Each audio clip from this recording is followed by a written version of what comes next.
Dragi otroci, dragi mladostnice, mladostniki, mladi odrasli, mladi starši, stari starši in sploh vsi, ki ste skupaj z nami to dopoldne. Najlepša hvala, da ste prišli in da ste radi z nami.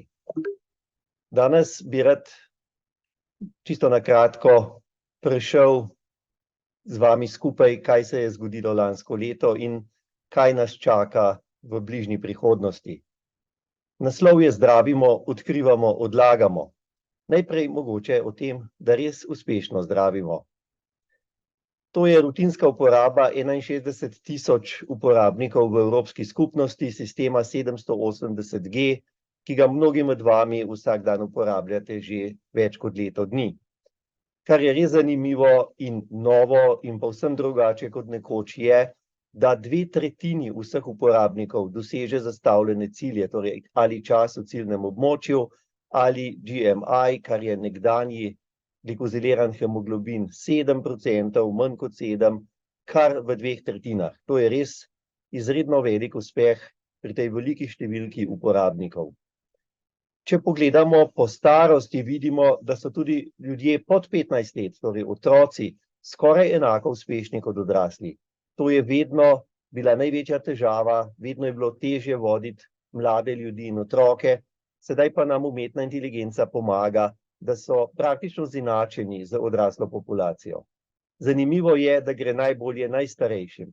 Dolgo časa je bilo vprašanje, če starejši zmorejo uporabo tako zapletenih sistemov, pa se je izkazalo, da jo zmorejo najbolje, kar je po mojem še ena dobra novica.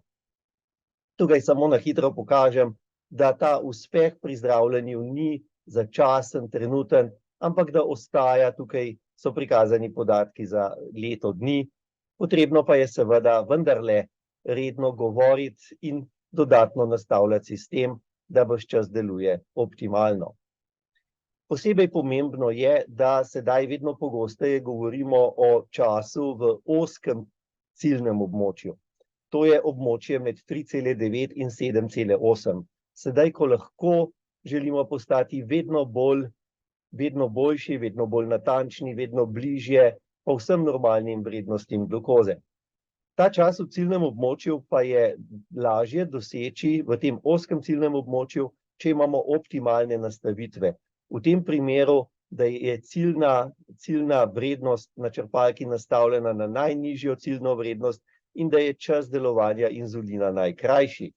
Z tem optimalno nastavitvijo v glavnem povečamo ravno ta čas v ozkem ciljnem območju. Kot vidite tukaj, se ta čas v ozkem ciljnem območju zeleno iz 48,49% dvigne kar na 56%, kar je ura in 3/4 na dan več časa v tem ozkem ciljnem območju. Kako nam gre v Sloveniji? To je prvih 800 uporabnikov. Tukaj smo še nekoliko boljši kot Evropska skupnost, saj skoraj v 3/4 primerih dosežemo cilj, torej čas v ciljnem območju 70% ali več, oziroma GMI, to je nadomestek glikoziliranega hemoglobina po 7 ali manj, kar v 3/4, torej skoraj 3/4 vseh uporabnikov doseže ta cilj. To je res velik uspeh in vam za to iskreno čestitam. Tudi tukaj vidimo, da so mlajši od 15 let zelo podobni starejšim od 15 let in tudi v Sloveniji najbolje gre starejšim osebam kar 78% časa v ciljnem območju. Čas v ciljnem območju, ki je ozek, torej čas v ozkem ciljnem območju, tukaj ponovno, se pravi, če uporabljamo optimalne nastavitve, ravno ta čas v tem ozkem ciljnem območju med 3,9 in 7,8 najbolj poraste. Zato je morda eden izmed ciljev za 2024, da čim bolj pogosto nastavljamo te optimalne nastavitve in o tem se bomo pogovarjali ob ambulantnih pregledih. Samo omenim zadnje delo, pri katerem ste vsi sodelovali, raziskava, ki jo je vodil dr. Dovč in je primerjal hitro delujoči aspart z normalnim aspartom. Ni bilo razlike v zaprti zanki, vendarle pa poglejte, izjemen uspeh, kljub redni telesni aktivnosti, čas v ciljnem območju praktično 100% dosežen. Vsem hvala za sodelovanje in nekateri že veste, da poteka nova raziskava za športom in sladkorno boleznijo, ki jo vodi dr. Dovč. Za nas je ta športna dejavnost res pomembna, želimo jo dobro razumeti in želimo jo omogočiti vsem ljudem, mladim in vsem ostalim, ki imajo sladkorno bolezen tipa 1. To pa je ravnokar sprejeto v prestižno revijo Diabetes Care, kjer smo analizirali ravno ta čas v ozkem ciljnem območju, med 3,9 in 7,8 milimoli. Glavno sporočilo te raziskave je, da optimalne nastavitve povečajo čas v ciljnem območju kar za 8%, kar je skoraj 2 uri na dan. Prosim, poglejte, tukaj so običajne nastavitve, modro je čas v ozkem ciljnem območju, je 49%, ta naraste na 56%, medtem ko čas v ciljnem območju ostane enak. 22% tukaj in 21%, kar ga ostane. Se pravi, da se z optimalnimi nastavitvami ravno ta čas v ozkem ciljnem območju, se pravi med 3,9 in 7,8 najbolj poveča, kar seveda je zelo, zelo pomembno za ohranjanje zdravja ljudi s sladkorno boleznijo tipa 1. Samo omenjam zelo nedavno, 5. oktobra, objavljeno raziskavo v New England Journal, nosečnost z tipom 1. Poglejte, tukaj v nosečnosti je ciljno območje tudi ožje, tukaj je 3,5 do 7,8 in so bili kar 68% za uporabo napredne zaprte zanke v tem ciljnem območju. To je res izjemen uspeh, predvsem po noči, in vidite, da seveda v nosečnosti je uporaba napredne zaprte zanke skoraj, bi človek rekel, obvezna, predvsem že pred nosečnostjo, med načrtovanjem nosečnosti, ker je prvi tedni razvoja so najbolj pomembni, da je sladkor takrat dobro urejen. Bolezen odkrivamo, o tem vam bo več povedala docent dr. Šmigoj Švajger, ki jo vsi poznate. Samo povem, da odkrivanje ima številne prednosti, zmanjša ketoacidozo, ki je zelo škodljiva za možgane, in seveda predvsem daje možnost, da odlagamo začetek sladkorne bolezni. Tudi o tem bo več govorila dr. Šmigoj Švajger, ki je tudi avtorica te zelo zanimive, če hočete, sheme, kako lahko z raznimi zdravili vplivamo na imunske celice, to so B-limfociti, T-limfociti, efektorski T-limfociti, da ne uničijo naših beta celic v trebušni slinavki. Raziskave v teku, kot vidite, so številne. Povabim vas, da res sodelujete v teh raziskavah za odkrivanje in preprečevanje sladkorne bolezni. Upam pa, da se bo tudi Slovenija uvrstila med države, ki bodo imele splošno presejanje, tako Italija, ki je pred 2 meseci sprejela zakon o tem, tako da ne bo nobenih ovir in zapletov v izvedbi tega presejalnega testiranja. Pomembno je tudi, da je eno zdravilo ameriška Food and Drug Administration že odobrila za preprečevanje oziroma za odlaganje sladkorne bolezni in se že v Združenih državah rutinsko uporablja, imenuje se Teplizumab. Upam, da ga bo tudi EMA, Evropska medicinska agencija, kmalu odobrila. Poleg tega smo v Sloveniji končno blizu slovenskega registra sladkorne bolezni tipa 1, ki je zelo pomemben, saj lahko vsi pridobimo, tako ljudje s sladkorno boleznijo, kot seveda zdravstveni timi, pa tudi država in zavarovalnica, ki lahko bolje načrtuje in tudi spremlja, kakšne koristi ima tehnologija in umetna inteligenca. Tudi slikanje očesnega ozadja za novo retinalno kamero, ki jo je prinesel in razvil dr. Dovč, je del tega, saj je analiza, kot veste, v oblaku, torej umetna inteligenca analizira slike. Vsak od vas bo vsaj enkrat na leto imel to preiskavo, sedaj, ko je ponovno na voljo. Hvala tudi naši glavni sestri Tadeji, ki je organizirala sestrski tim, da se to lahko izvaja. Nekaj zaključkov vam predlagam za danes. Napredna hibridna zaprta zanka je priložnost, da sladkorno bolezen uredimo tako dobro, da ne bo nikoli zapletov. Poudarek v letu 2024 bo na optimalnih nastavitvah. Prišle bodo nove stvari, upam, da novi sistemi, kot veste, pri nas še nimamo nekaterih črpalk, ker proizvajalci menijo, da smo premajhen trg, da bi prevajali vsa navodila in pač to jih stane veliko denarja. Jaz upam, da se bodo vseeno odločili in prišli na naše tržišče. Nekateri, kot veste, te stvari kupujejo v tujini. Prišli bodo hitrejši inzulini, ki bodo še izboljšali te naše rezultate. Prišlo bo odkrivanje stadija 2 sladkorne bolezni tipa 1, o tem bo več govorila docent dr. Šmigo Čvajgar. Zaenkrat je na voljo presejanje družinskih članov. Upamo, da bo tudi Slovenija pristopila k splošnemu presejanju vseh v vstopu v šolo in da bomo tudi mi del programa odlaganja začetka stadija 3, torej začetka prave sladkorne bolezni tipa 1. Nove raziskave bodo tudi v Sloveniji za preprečevanje sladkorne bolezni, pa tudi za nove tehnologije. Tukaj letos končujemo raziskavo Leni, ki bo omogočila uporabo zaprte zanke predšolskim otrokom. Hvala vsem, ki ste tukaj sodelovali, na to smo še posebej ponosni in vas še naprej spodbujamo, dajmo skupaj sodelovati, pa tudi druge, celo državo spodbujamo k sodelovanju v raziskovalnem delu, da bodo čim prej na voljo za nove rešitve za mlade in stare osebe s sladkorno boleznijo tipa 1. Tudi letos bomo imeli, torej v 2024 bomo imeli kongres ATTD, ki bo ponovno prinesel najnovejše tehnološke rešitve, umetno inteligenco in nova zdravila. S tem se vam najlepše zahvaljujem, to je naš tim, ki se skupaj z vami trudi, da bi ljudje s sladkorno boleznijo živeli bolje, varneje in seveda tudi nekoliko bolj srečno. Hvala lepa vsem in še naprej vam želim lep dan. V predavanju bo predstavila, kaj to sploh pomeni presejanje sladkorne bolezni tipa 1, kako odkrivamo zgodnje faze sladkorne bolezni tipa 1 in kaj lahko naredimo, ko jo odkrijemo. In na kratko bi predstavila tudi, kako bi potekal okvirni program presejanja sladkorne bolezni tipa 1 v Sloveniji. Kaj to sploh je presejanje? Gre za preiskovanje na videz zdravih ljudi, da bi pri njih našli bolezen v že tako imenovanih zgodnji oziroma fazi, ko še nimajo simptomov. Ne, sem ga prosila, da se drži, da smo čez. To pa nam omogočajo določeni testi oziroma preiskave. Da je neko bolezen smiselno presejati, mora izpolnjevati določene pogoje oziroma merila. Prva taka merila so bila objavljena že leta 1968 in so se od takrat tudi seveda zaradi napredka v znanosti večkrat posodobila.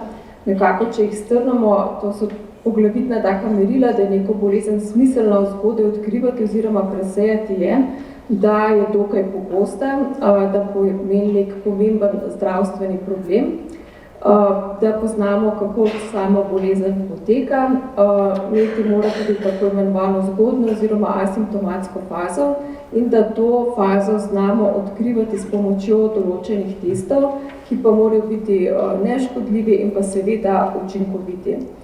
Zelo pomembno pa je tudi, da je naslednja faza ta, da imamo na voljo tudi neke ukrepe oziroma zdravljenja, ki nam pomagajo, da potem ustavimo napredovanje bolezni oziroma ga vse upočasnimo, da zmanjšamo zaplete bolezni in tako izboljšamo same klinične izide.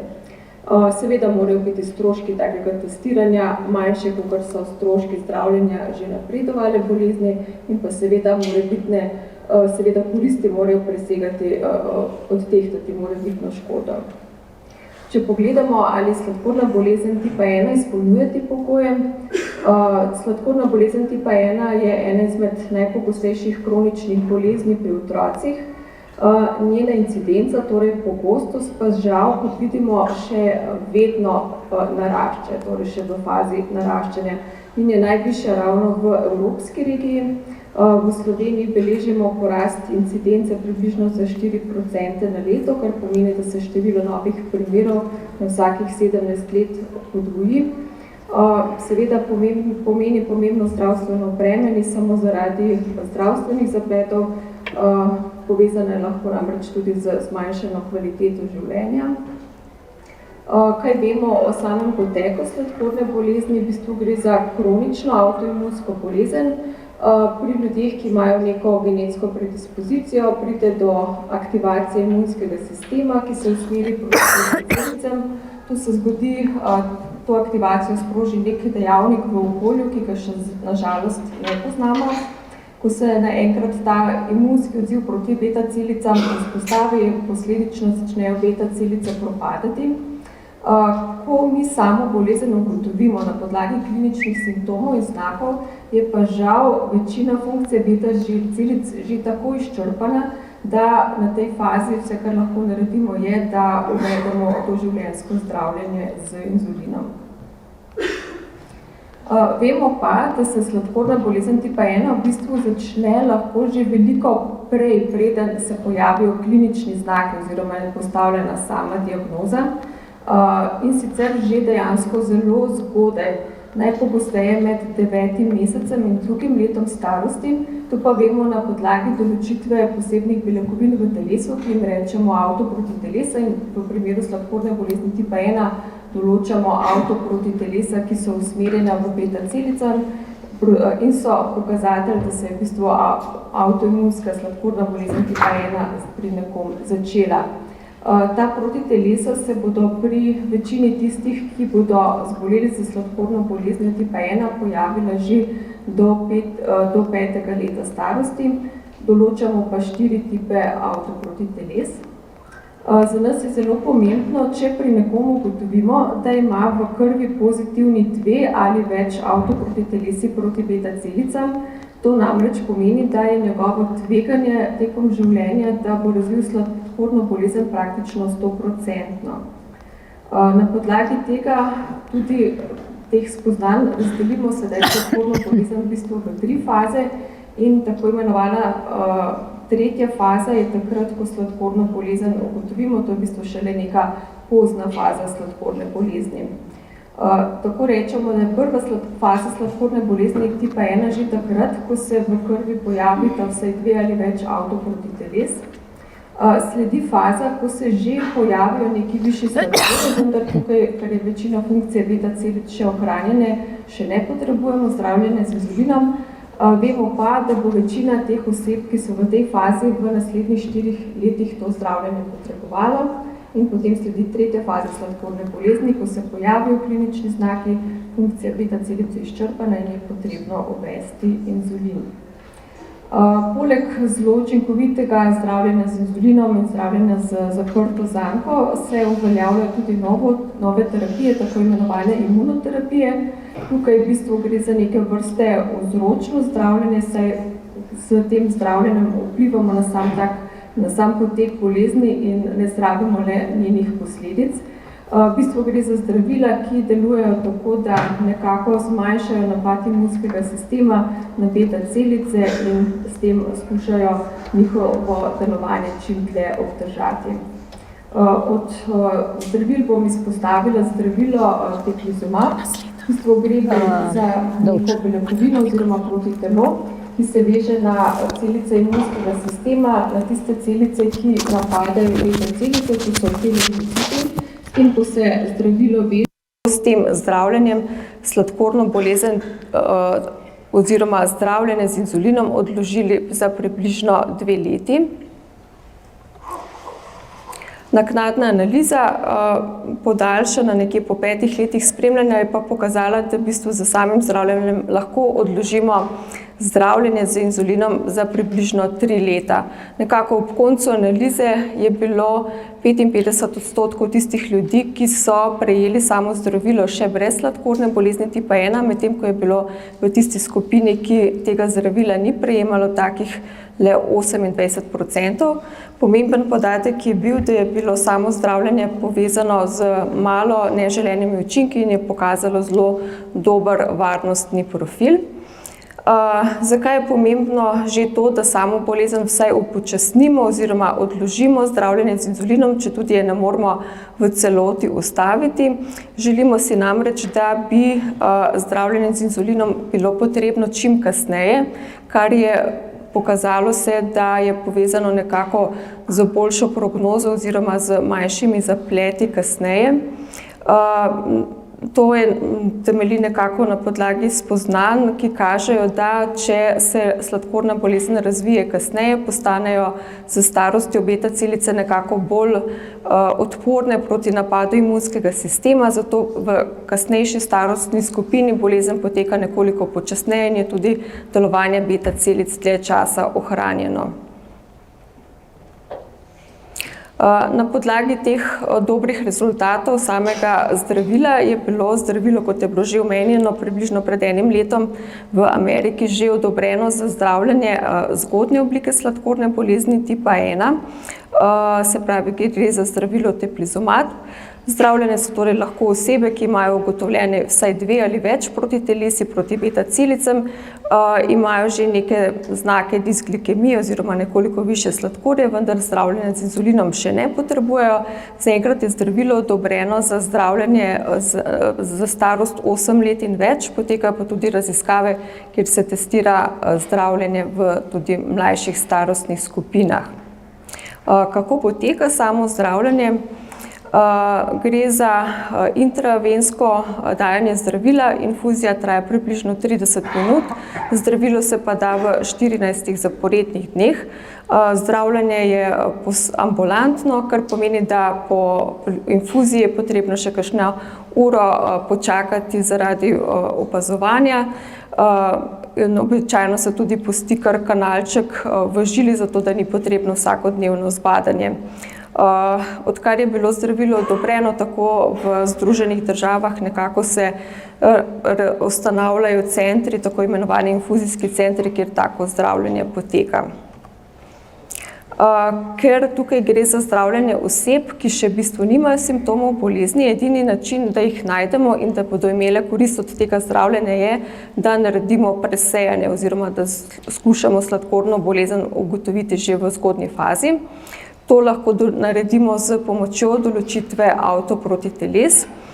Pokazalo se je, da smo pri tem najbolj uspešni, če ta protitelesa določamo 2-krat, in sicer prvič v starosti med 2. in 3. letom in pa drugič testiranje ponovimo še v starosti med 5. in 7. letom. Pri kom je najbolj smiselno tole testiranje? Seveda je smiselno pri ožjih družinskih članih, ki imajo 15-krat više tveganje, da dobijo sladkorno bolezen tipa 1 v primerjavi z splošno populacijo. Vemo pa, da ima v bistvu večina otrok, ki zboli za sladkorno boleznijo tipa 1, povsem negativno družinsko anamnezo, zato bi v bistvu na ta način našli samo 10% oseb, ki bi imele korist od takega zdravljenja, tako da je v bistvu smiselno, da zgodnjo obliko sladkorne bolezni iščemo na celotni populaciji, torej govorimo o populacijskem presejanju. Druga prednost takega zgodnjega odkrivanja sladkorne bolezni tipa 1 je, da se je pokazalo, da lahko s tem pomembno zmanjšamo pogostost diabetične ketocidoze ob novo odkriti sladkorni bolezni.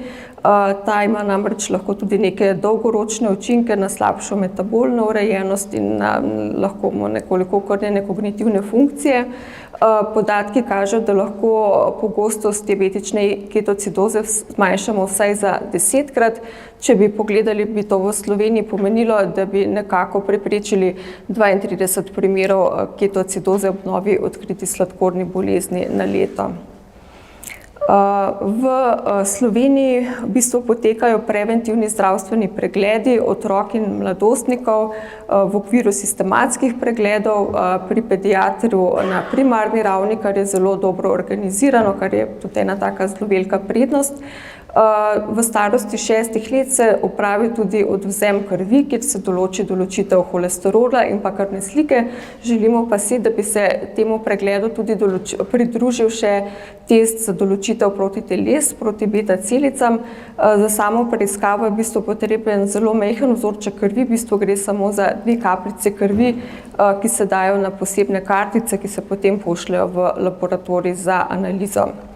Vemo, da če bi presejali celotno populacijo, nekako za pričakovati, da bi imelo pozitiven rezultat testiranja, približno 3 otroci na 1000 testiranih otrok. Zelo pomembno je, da te otroke potem tudi naprej spremljeno. Prvič zaradi tega, da uvedemo morda terapijo, ki bo odobrena za odložitev sladkorne bolezni tipa 1 in pa tudi zato, da preprečimo tveganje za ketoacidozo, ko je bolezen že v napredovali fazi. Če pogledamo, lahko vidimo, da v bistvu sladkorna bolezen tipa 1 poglavitne kriterije za presejanje, ki so bili našteti na začetku, izpolnjuje. Kaj se nam obeta? Želimo si predvsem, da bi bila imunoterapija, ki lahko odloži zdravljenje z inzulinom, na voljo tudi čim prej pri nas. Seveda bo v tem primeru potrebno bolezen ugotoviti že v zgodnji asimptomatski fazi, zato imamo zdaj na voljo zelo učinkovito testiranje na podlagi določitve protiteles. Razvijajo se tudi, moram povedati, poleg teplizumaba tudi še nova zdravila za preprečevanje oziroma vsaj ustavitev sladkorne bolezni, ki bodo, upamo, morda še učinkovitejša. Prav tako si želimo razvoja novih testov, ki bodo še bolj natančno znali napovedati, kako hitro bo sladkorna bolezen tipa 1 napredovala. S tem se zahvaljujem za pozornost in zaključila. Da bo šlo zelo hitro. Če bi ta pointer delal, bi šlo hitrej. Okay. Evo. Torej, en primer, ki ste ga že, mislim, gotovo ste slišali za veliko primerov, veliko ste jih sami imeli, en tak primer klica na center za diabetes, a pa o prihodu spremno ambulanto, kjer deklica ali pa fant, ki ni važen, zato ker da note ugotovili, kdo je bil na morju letos. Kliče, da je malo bruhala, pa je bila v redu, pa da inzulin je jemala redno, mogoče ga je daj spustila, sicer pa redno, pa da se je slabo počutila, pa da je bruhala, pa da je ful žejna, pa da veliko lula, pa vse te stvari. Zdaj, a bi v tej fazi kdorkoli še kaj hotel vprašati? Zdaj, če bi recimo vi nas sklicali na telefon, a bi mi skoraj vedno nekaj vprašali, a ne da bi? Kaj bi vprašali?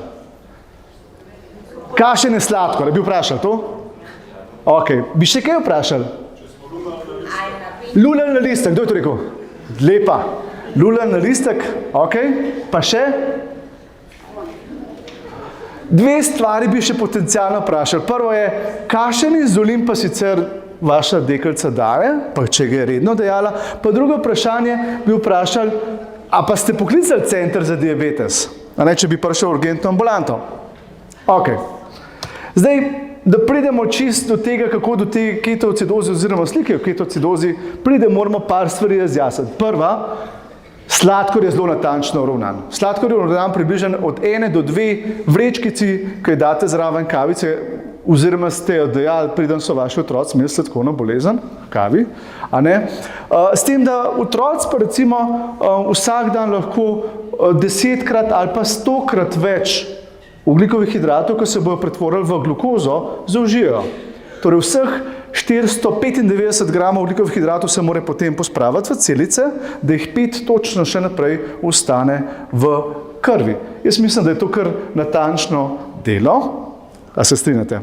Tudi v bistvu sem jaz potem vedno ponosen in se vedno postavim na stran otroka, kadar starši rečejo, ja, pa tole mu ni šlo dobro, pa rečem, mogoče pa je šlo 99,7% dobro, a ne, vas pa še te 0,3% zdaj motijo. Ampak če sladkor dolg časa v krvi dela škodo, tako kot malinovec, a ne, ima neko težno, kaj moramo z visokim sladkorjem narediti? Moramo ga znižati. Kako telo, ki nima inzulina, zniža sladkor? Ima zelo okorne mehanizme. Okay, prvi je to, da ga razreči, tako kot malinovec. Razreči ga na 2 načina. Reče centru, da je veliko pit. B, vleče vso prosto tekočino iz celic v kri, zato da reči. Hkrati seveda pol pritiska na ledvico, da več lulamo. Predvsem to ponavadi opazimo po noči, a nekaj mogoče čez dan, ne vem, če še v svoje 8-letnike sprašujete, koliko si še pa danes lule čez dan, ampak po noč pa že kar opazimo. Ne? Zdaj, ključno sporočilo je, da inzulin v resnici ni zdravilo za nižati cukor. Okay?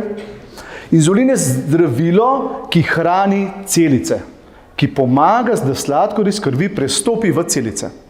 A ne? In to je ključno sporočilo. Zato tudi inzulina ne dajemo takrat, ko je sladkor, seveda ga damo, ko je visok, ampak ne damo ga zato, ker je visok, ampak v resnici razmišljamo, da bi ga dali prej za hrano, ki je otrok zaužil, da sladkor ne bo visok, da bo preprečil. In če inzulina ni, vsi presnovni procesi v telesu zastanejo oziroma delajo slabše. Eden najbolj problematične presnova maščob, ker če se maščobe brez glukoze razgrajujejo, nastajajo ketonska telesa, ki jih dobro poznate, in ta se kopičijo in delajo škodo.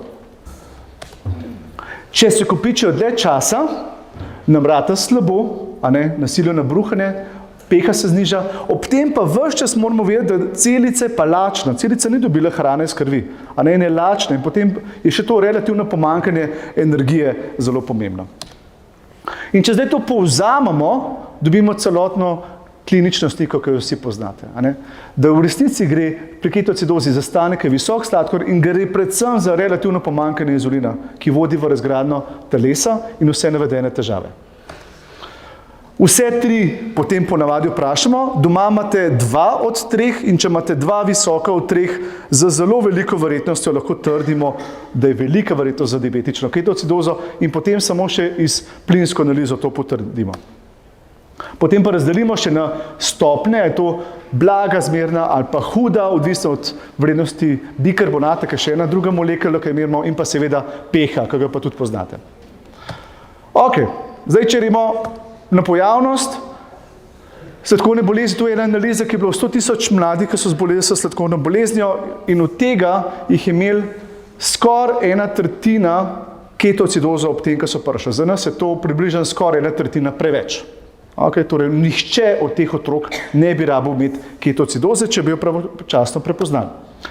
Žal še narašča, torej v obdobju, ko vse vemo, ko vsi beremo internet, ko imamo vse pomembne informacije, še vedno ne prepoznamo pravočasno ketocidoze. In enako velja to tudi za Slovenijo. V obdobju COVID-a je približno 40% otrok prišlo k nam z novo sladkorno boleznijo s ketocidozo. Torej je bilo 360 otrok preveč s ketocidozo. In te moramo preprečiti.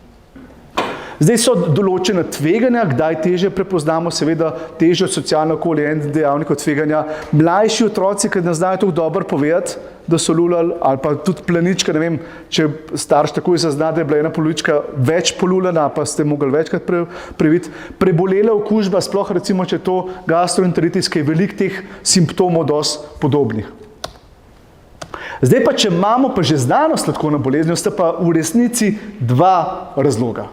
Prva, da je to prišlo nehote, to pomeni, da je motnja dovajanja inzulina, in B, da je do tega prišlo nevede.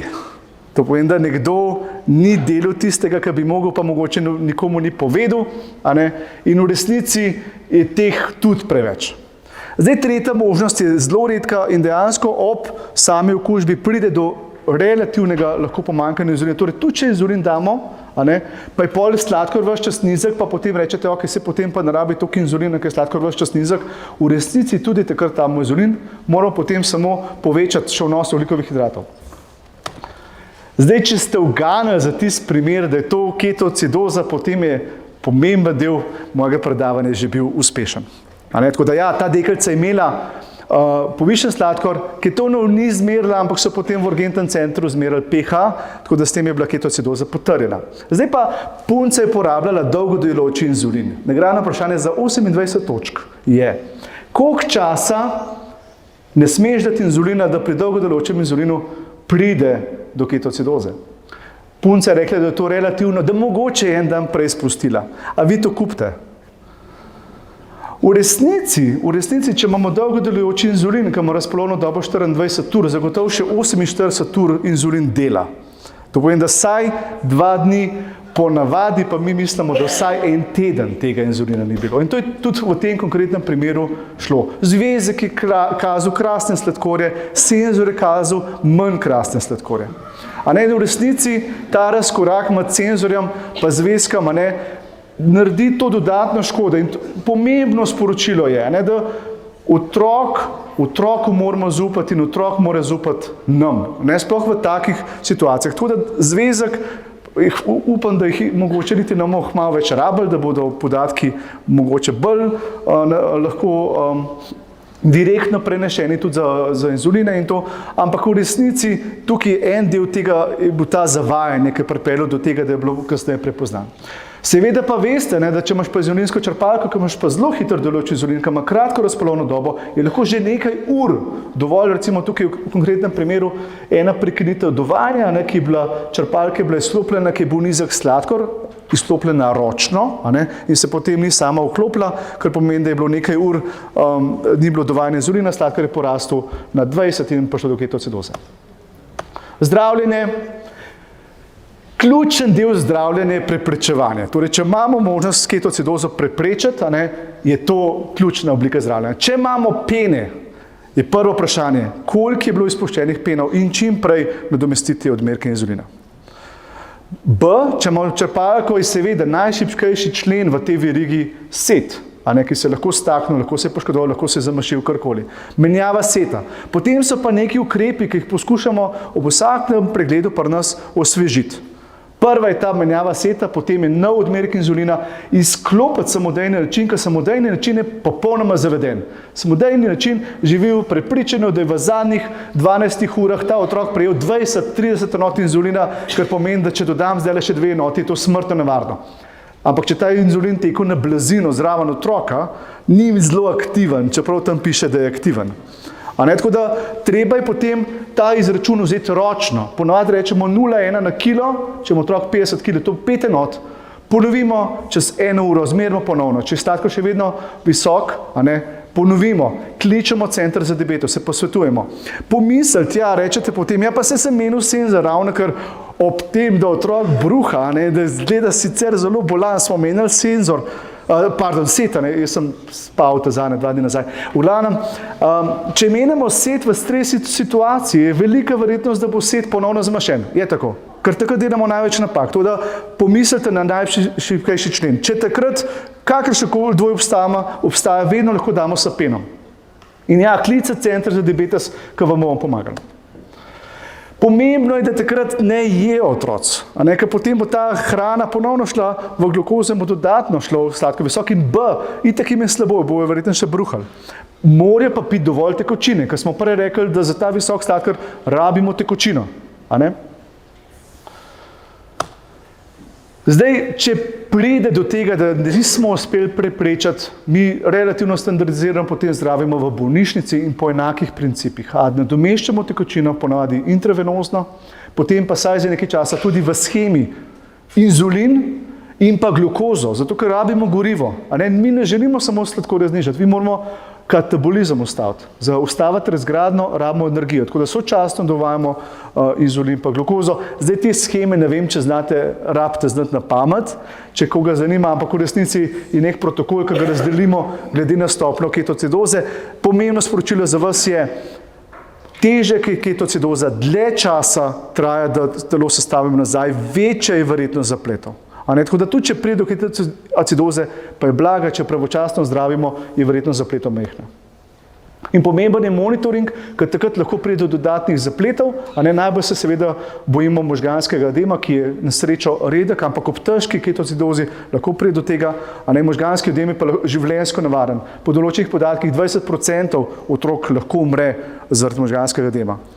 Tako da redko mi premeščamo otroke v intenzivo ob sumu na možganski edem, redko rabijo intubacijo za uravnavanje dihanja, če otrok ne zmore tega sam.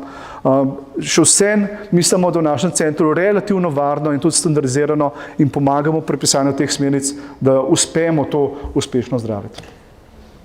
Tako da čisto neki majhni drobni zaključki, prepoznava, pomisliti na to, preprečevanje, kako ukrepati in pa seveda, kadarkoli nas kontaktirati. Zaključil pa seveda se navežem nazaj na predavanje, ki ga je Darja pripravila. Mi lahko ves čas govorimo to po televizijah, pa to, ampak še vedno splošna javnost mogoče premalo ve o tem. Mogoče je presejanje edini način, da bomo do teh otrok prišli pravočasno, da ne bomo imeli ketocidoze. In hvala vsem, ki sodelujemo v tem procesu prepoznave in zdravljenja teh otrok, ker ste na telefonu in ker mi iskreno verjamemo, da marsikateri tak dogodek uspemo že z zelo zgodnjim posvetom preprečiti. Hvala lepa. Nekaj bi povedal o zdravju ustni votlini in vplivu na sladkorno bolezen. Zdaj, to je tako, recimo tudi jaz, ki sem malo bolj debel, pa mogoče malo že gremo v tisto fazo proti metabolnem sindromu in sem pa rekel, joj, ti se meje sladkorja 5,6 in sem si kupil tiste merilce in zjutraj meram. Dobro, nisem še na 5,6, ampak sem ugotovil, če sem pridem, pa hodim pes v službo, pa peš nazaj, pa grem s kolesom, pa še malo na Rožni gor, pa imam zelo v redu cukor. Če pa tega ne delam, pa če se peljem z avtom, pa se mi pa začne malo nad 5 dvigati. Ampak to vam hočem povedati, da za zdravo ustno votlino je važno samo to, da vzamete zobno ščetko in si zobe umivate. To zjutraj, zvečer, mogoče, ko ste malo starejši, uporabite še kakšno zobno nitko, tisto krtačko za imeti zobne prostore, tako da ohranite zdrava zobna tkiva.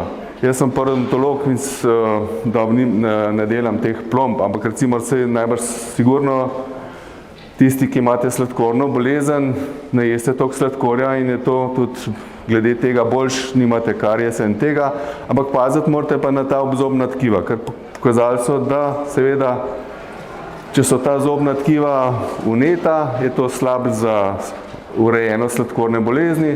Zdaj pa, če imate slabo urejeno sladkorno bolezen, je potem to tudi slabše za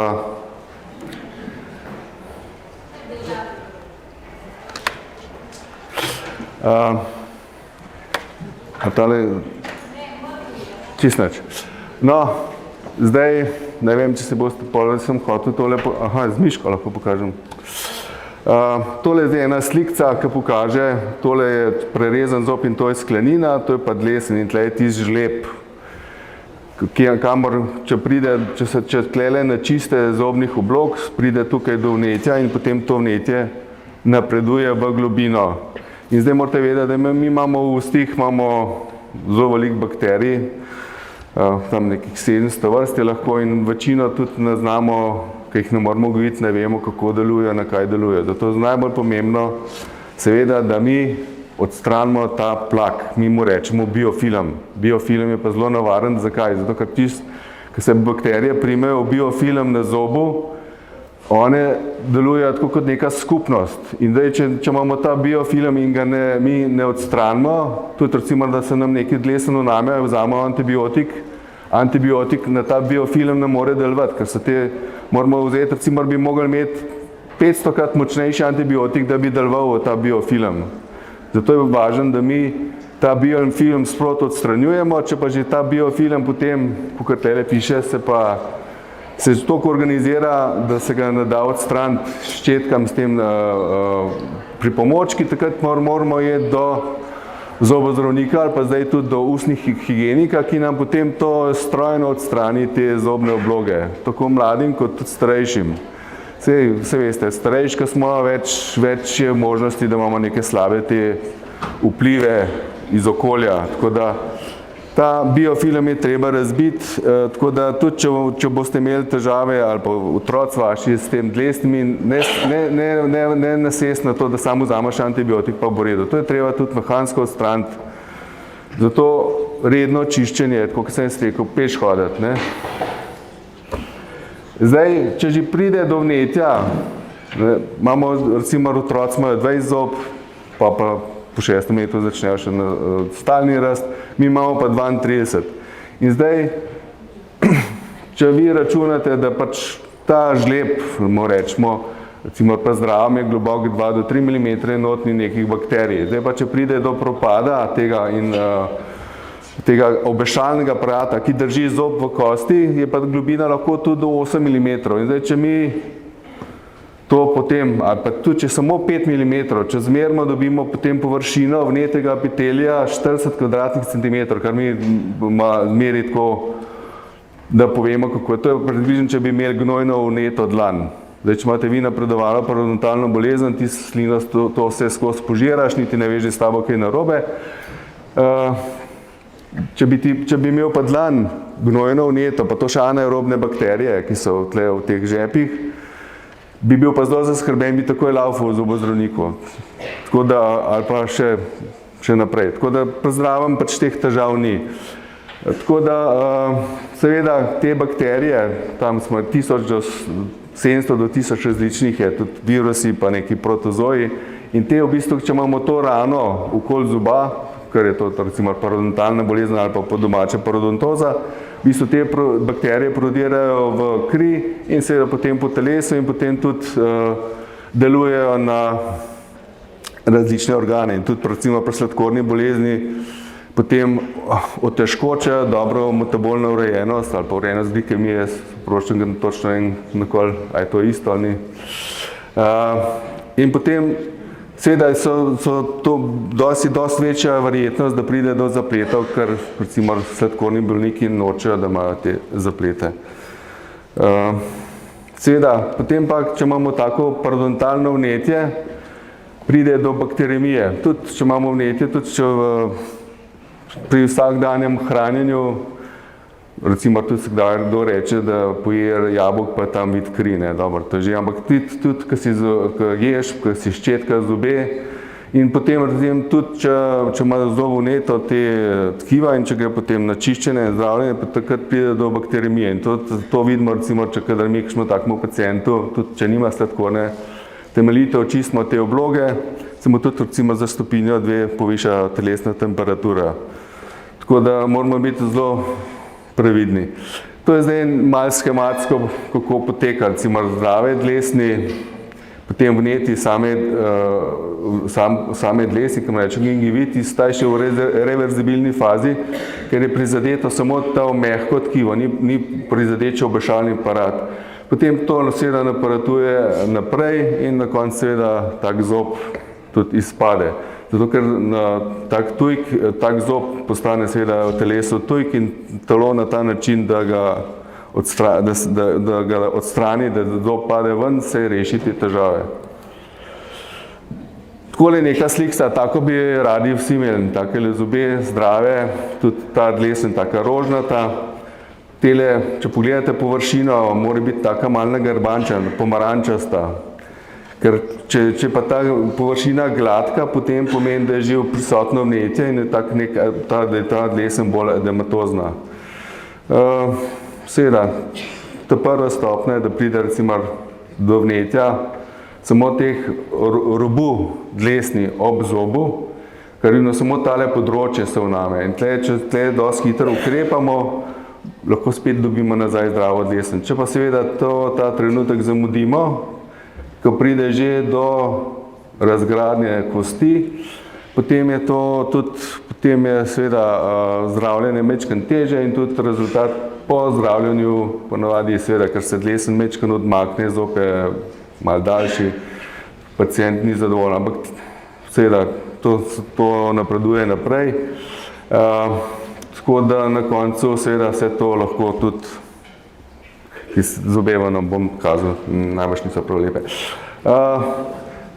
Ta naša parodontalna bolezen, mi sedaj tudi hecamo, to je tako, da bi, kaj pa je to tako važno, to je tako, da imaš malo umazan za nohti, ampak ni, ne, ker tle res vpliva in na sladkorno, in na prezgodnji porod, in na kardiovaskularne bolezni, tudi kapne slog zadane, tudi respiratorne bolezni in seveda je tudi, kot je lahko tudi taka napredovana parodontalna bolezen, je lahko tudi en trigger, ki povzroči potem ali tudi malo kasneje tip 1, seveda pa tudi,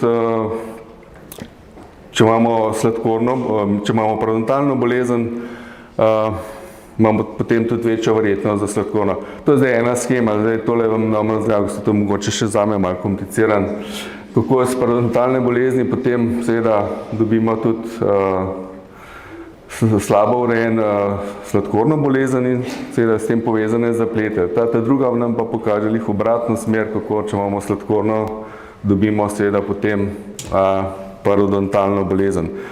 Tako da te sladkorna in parodontalna bolezen sta zelo povezani, ker imajo večinoma vsi ti, ki imajo sladkorno bolezen, imajo večjo verjetnost potem, da v bistvu za napredovanje parodontalne bolezni in obratno. Tako da so tudi delali neke raziskave. Potem omenil, da je pač vsi tisti, ki imajo parodontalno bolezen, imajo pač večjo verjetnost za sladkorno in ti, ki imajo sladkorno za parodontalno. Kako pa vemo, kateri so znaki sladkorne bolezni v ustni votlini? Suha ter pekoče usta.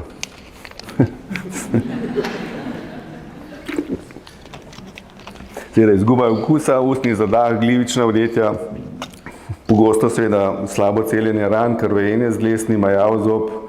Tako da je v bistvu je rečeno, da je parodontalna bolezen je 6. komplikacija sladkorne bolezni.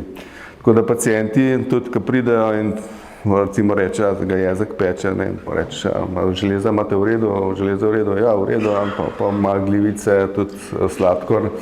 Tako da ga dosti hitro se ga da dobiti po teh vprašanjih. Tudi parodontalna bolezen pri teh sladkornih je več vnetja dlesni, žebi so globi, večja izguba vseh teh parametrov. Seveda to vse na račun tega, da je seveda odpornost takega, ker je ta pacient že sistemsko obremenjen in potem ima še parodontalno bolezen, je potem to še toliko slabše, ker se te dve bolezni dopolnjujeta.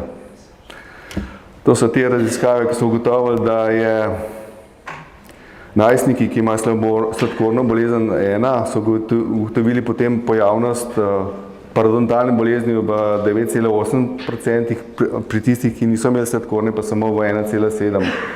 Isto je bilo v odrasli populaciji, potem še to toliko slabše, ker seveda ta parodontalna, ker to napreduje, je bilo v bistvu to razmerje še toliko večje, 58% imela parodontalno bolezen, napram tistim, ki niso imeli sladkorne, je bilo samo 7,1%. Obratno gre tudi tisti, ki so imeli razširjene sladkorne bolezni, je tudi večja pri tistih, ki so imeli parodontalno bolezen, kot pri tistih, ki je niso imeli.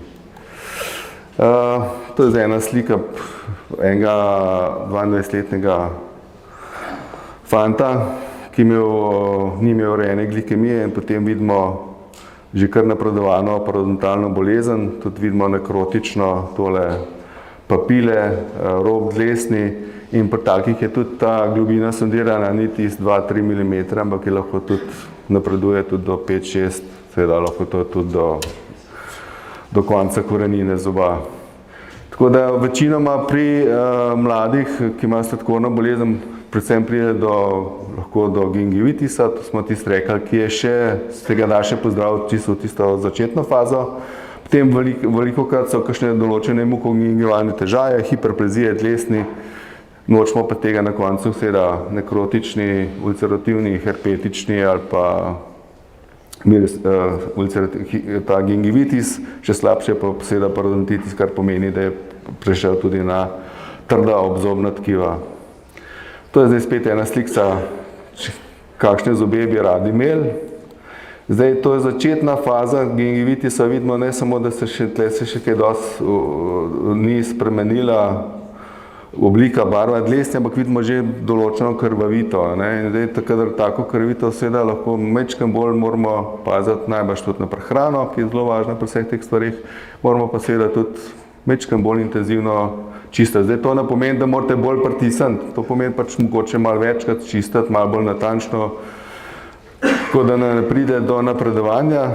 Recimo tudi potem, če je že prisoten parodontalno vnetje, to je zdaj nekaj na meji, a veste, da je vedno se to začetno faza vidimo, to je krvavito, ali pa tudi boste videli, je večkrat tudi barva robu dlesni, ni več taka,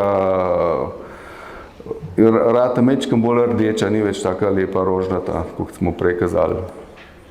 Potem imajo tudi kakšne težave mukogingivalne, bolj pogoste, ker je ta odpornost manjša, par pomeni pri zraščanju zoba, da recimo zgubimo malo te priraščene dlesni, potem so dosti starši zaskrbljeni. Tudi trde zobne obloge, tole je takle zobni kamen, zdaj ponovadi je tak zobni kamen, sploh pri starejših, ki imajo bolj tako hrano tudi zabarvan, ampak tole takole recimo se vidi zobni kamen, ta v bistvu je tudi neko tako mesto, kamor se potem bakterije lažje pričvrstijo in jih mi težje očistimo. Zato tle, kadar imamo tak zobni kamen, morate nujno najti pomoč zobozdravnika ali pa ustnega higienika. Tudi tlele se vidi na rentgenskih slikah, recimo takole vidimo ta zobni kamen ali pa tlele, zdaj. Vedno, če otroka slikajo tole neko menjalno zobovje, to vidite, da seveda ta zob, to pa pravi, da šestka nima mlečna, šestka nima korenine, ker se raztopi, ker raste ta stalna petica. Ampak če otrok naredi, dajte tudi sami takole pogledati, se veste, mi zobozdravniki smo bolj šlampasta. Tako da velikokrat je tudi, mogoče bolj pogosto, so te bakterije, ki so kromogene in potem je takole zabarvanje na zobeh.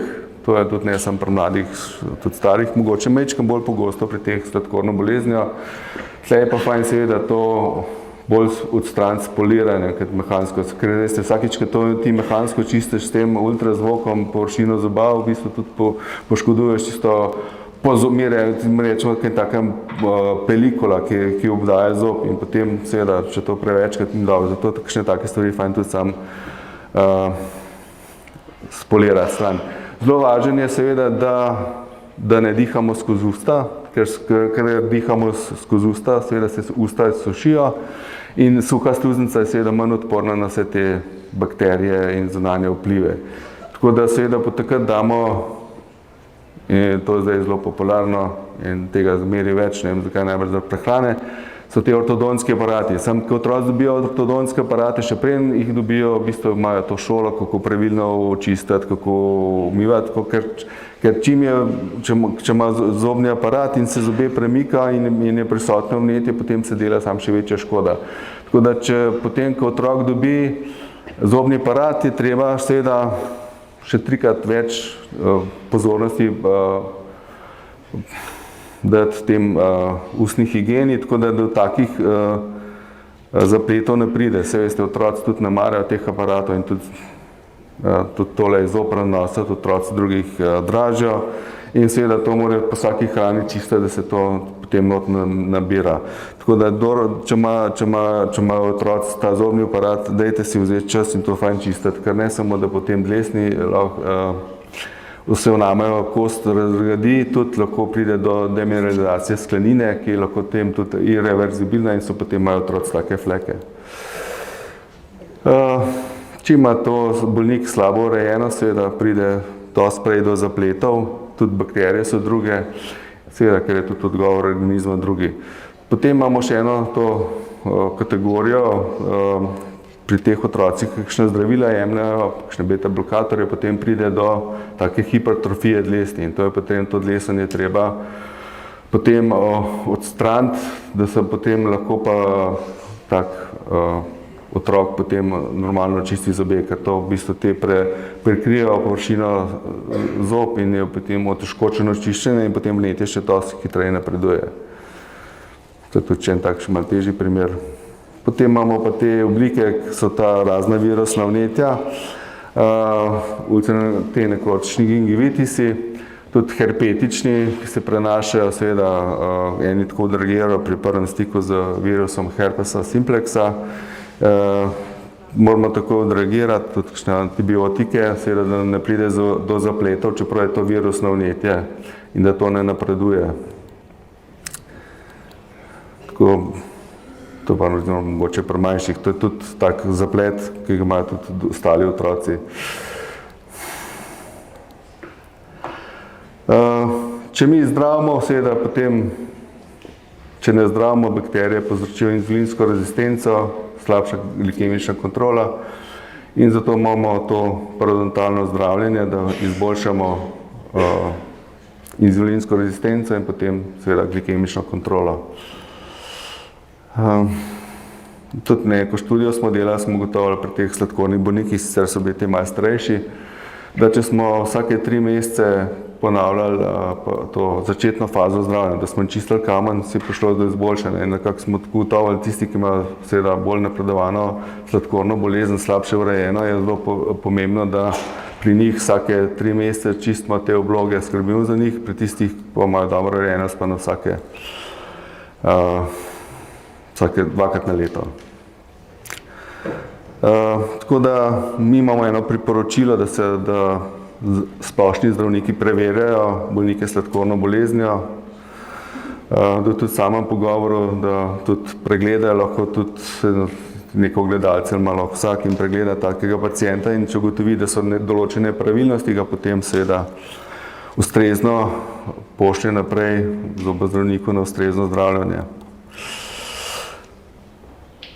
Še naprej. Tako da, če ima kdo kakšno vprašanje? Jaz bi bila ena. Povejte.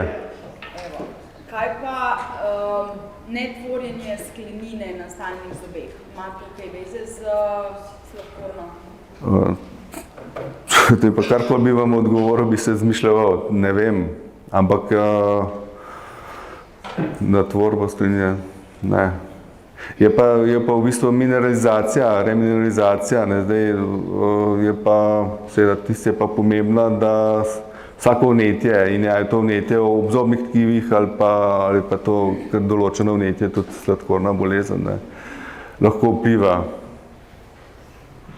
Lahko še jaz vprašam? Ja. Kakšna pa vloga nitkanja?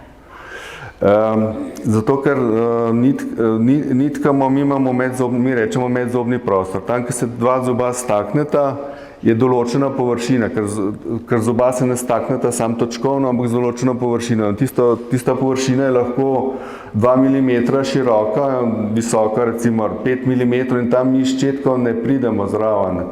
In zdaj, če mi tisto, ki sem prej rekel, plak ne odstranimo, tisto biofilma ne odstranimo, tam bakterije potem povzročajo, mogoče tam vnetje malo nadlesje, ampak tistega, kar se najbolj umiva, tisto točkovni karies. In zdaj, če tisto karies medzobno, ki je to koza, hočeš popraviti, moraš narediti veliko luknjo v sklenino. Prosim? Ja, priporočam nitkanje. Samo nitkanje mora biti pa spet, če nitka, da nitko poriva, če nitko porivaš noter med zobe, v bistvu deluje tako kot struna in potem, ko pride čez tisto kontaktno točko, jo v bistvu porineš pregloboko, tako da nitko vedno mora biti nitka napeta in jo potem žagaš tako noter, tako da je skozi enako, da ne poškoduješ potem tega pripoja dlesni na zob. Ali je potem boljša medzobna ščetka? Medzobna ščetka je odvisna, koliko je velika tam medzobni prostor. Ker če to, jaz vsakmu pravim, če to ščetka za medzobni prostor, tiste smrekce, kad rečemo, če to med 6, 7, 8 zadnji, še jaz, ki vem, kaj moram narediti težko, ker se tisto, sploh če vzameš tisto medzobno ščetko, ki je kovinska, ki se ti zakrivi in potem porinaš v dlesen, še jo poškoduješ. In zdaj, jaz ne vem, jaz rabim zabrati očala, ampak kadar si pa zobe umivam, nikoli ne uporabljam očala. Zdaj tudi ne vem, če kdo od vas, saj pravim starejši, kako boš enemu rekel, pa tisti nima taktilne sposobnosti, da se pa tle vzad pucu. Tako da tam v zadnji sigurno kakšne zobne nitke, razen če pa pride s ščetko, je pa tudi ščetka v redu. Zdravo, torej moje ime je Ana Dovč, prihajam z oddelka za ledvične bolezni za odrasle. Mogoče ta prva stvar, ki bi jo popravila, ledvice so množinski samostalni, ki so nezaznamovani, se v bistvu uporabljajo v množinski obliki, razen če hočemo zares poudariti, da sta samo 2. Torej, obe ledvici delujeta pravilno, ali pa lahko rečemo tudi, ledvice delujejo pravilno. Zdaj, jaz mogoče niti ne bi to govorila o zapletih ledvične bolezni, bi pa rada povedala samo par stvari, za katere bi si želela, da vsak, ki pride k meni v ambulanto, bodi si ima ledvično bolezen ali je pa nima, da v ledvicah ve. Torej, ledvice so organi, ki se nahajajo skrite pod rebri, v bistvu so tukaj zadaj. Ob rojstvu so velike po dolžini približno 4,5 cm. Pri odraslih so pa od 10 do 12 cm, je ta velikost odvisna od tega, koliko je človek visok, torej pri kakšnih višjih gospodih ali gospih so lahko tudi do 14 cm, pri kakšnih bolj drobnih pa 9 cm je čisto normalna velikost. Ena ledvica tehta približno 150 gramov, to je v povprečju 0,5% telesne teže in ima kar 20% celotnega minutnega pretoka krvi. Zdaj, en organ, ki ima v bistvu tudi 20% pretoka krvi, so možgani, ki so približno 10-krat večji. Zdaj, če so ledvice 10-krat manjše, pa ima enak pretok krvi, ali lahko rečemo, da so 10-krat bolj pomembne, ne vem, ampak mogoče. Zdaj, samo še zaradi samih izrazov. Torej, ledvica je sestavljena iz not, ki jih rečemo nefroni, in te nefroni so v bistvu sestavljeni iz glomerula in tubula, samo zaradi tega se reče nefrologija po nefronu in glomeruli kot glomerulne bolezni. In tudi glomerulna filtracija, kar bomo potem kasneje povedali. Torej, to je v bistvu glomerul, neka schematski prikaz.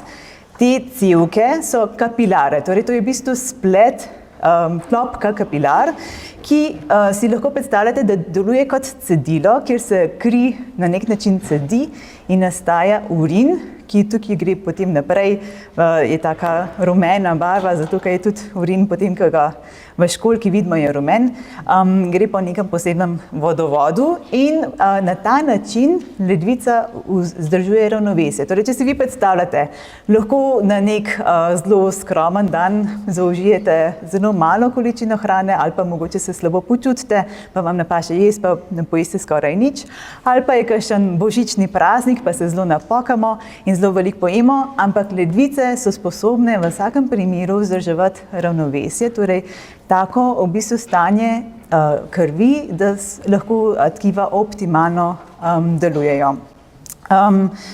Zares bi pa zdaj v bistvu povedala 5 mitov, ki se govorijo o ledvicah in bi poskusila razložiti, ali so to miti ali so to resnice. Torej, prva stvar, ki moji bolniki recimo rečejo, ko jih vprašam, zakaj so prišli k meni v ambulanto in rečejo, če me pa ledvice bolijo. In v bistvu moram povedati, da ledvice zelo redko bolijo. V velikih primerih za bolečino v bistvu pomeni bolečino hrbtenice ali pa mišic, ki so ob hrbtenici. Zelo redko ledvice tudi sicer lahko bolijo, ampak to je taka zelo značilna bolečina, recimo ljudje, ki imajo ledvične kamne, pa gospe, tukaj so kdaj že rodile, rečejo, da je to najhujša bolečina v življenju, hujša tudi kot porod. Lahko je bolečina tudi znak vnetja ledvičnih čašic, torej okužbe ledvic, čemu rečemo pielonefritis, v tem primeru je običajno ledvice bolečine samo na eni strani in jo spremlja slabo zbruhanje in povišana telesna temperatura. So tudi nekateri zelo redki drugi vzroki za bolečine v ledvicah, ali pa bolečine ledveno, ki jih pa zdaj ne bomo v bistvu dodatno razlagali, ki so zelo redki. Kako pa v bistvu lahko potem najdemo ledvično bolezen? Torej, če ledvice ne bolijo običajno in to, da recimo nas nič ne boli, ne pomeni, da nimamo ledvične bolezni, moramo v bistvu se z nekimi drugimi metodami pomagati in to so večinoma laboratorijske preiskave. To je v bistvu neka slika laboratorijskih izvidov enega mlajšega gospoda, ki ima novo odkrito sladkorno bolezen in tem izvidom mi rečemo osnovni elektroliti. Dušični retenti so tiste molekule, ki vsebujejo dušik, torej sečnina in kreatinin in jih uporabljamo tudi kot kazalec ledvičnega delovanja.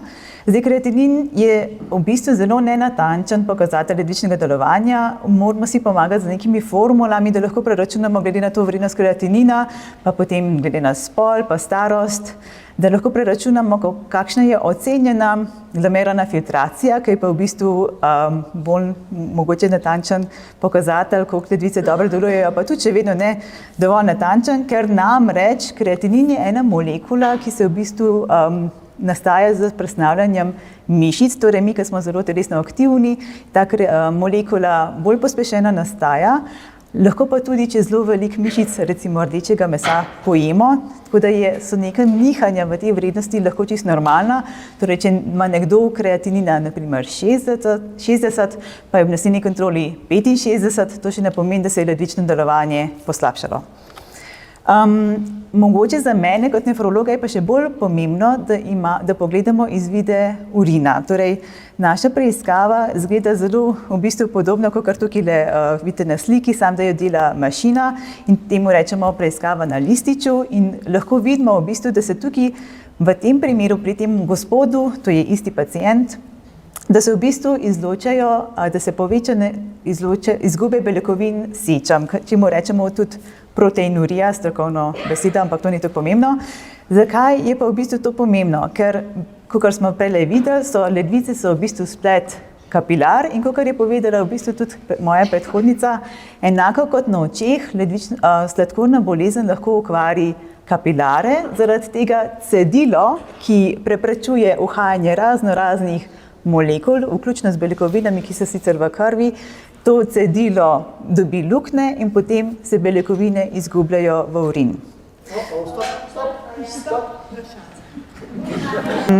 Torej, mogoče, če zaključim s tem mitom številka 1, ledvice ne bolijo, ampak je zelo pomembno, da v bistvu spremljamo, kako ledvice delujejo.